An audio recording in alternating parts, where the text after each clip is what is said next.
લક્ષ્ય ન્યૂઝ, એક નજર, એક લક્ષ્ય.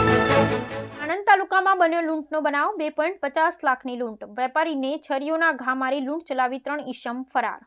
માણકોલ ચોકડી સૌરાષ્ટ્ર ફરસાણ હાઉસના વેપારી સાથે બની લૂંટની ઘટના. સાણંદ શહેરમાં રહેતા ને માણકોલમાં સૌરાષ્ટ્ર ફરસાણ હાઉસ નામની દુકાન ચલાવતા ભાવિન સુરેશભાઈ સુખડિયા સાથે બન્યો લૂંટનો બનાવ. વેપારી ભાવિકભાઈ સુખડિયા માણકોલ પોતાની દુકાન રાત્રે 9 વાગ્યાની આસપાસ બંધ કરી 4 દિવસનો દુકાનનો વકરો 2,50,000 લઈ અને ઘર જ ફરી રહ્યા હતા. ત્યારે તેમની અરીસામાં જોતા પાછળ એક એક્ટિવામાં 3 લોકો તેમનો પીછો કરતા વેપારીએ ડોળી ચોકડી પાસે આવેલ બહુચર પેટ્રોલ પંપ પર પેટ્રોલ ભરાવેલ ત્યાં પણ તે લોકો પીછો કરતા પહોંચ્યા.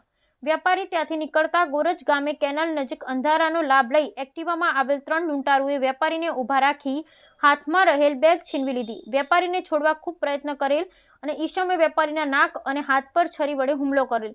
વેપારીએ પૂરતી લડત આપી પરંતુ બીજો ઈસમ નીચે ઉતરી વેપારી સાથે ખૂબ ઝપાઝપી ચાલી.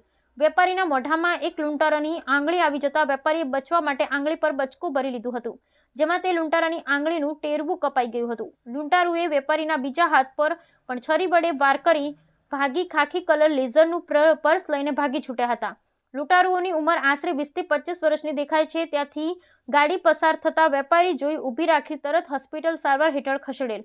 વેપારીને હાથ અને નાકના ભાગે 13 ટાંકા, જમણા હાથમાં કલાઈમાં 13 ટાંકા તથા જમણા હાથ અને આંગળી પર 4 ટાંકા તથા ડાબા હાથની હથેળી એવમ આંગળી પર 8 ટાંકા આવેલ છે. ટોટલ કુલ 38 ટાંકા આવ્યા છે.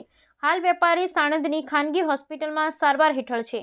સાણંદ પોલીસ ઘટનાની જાણ થતાં તપાસનો દોર શરૂ કર્યો છે.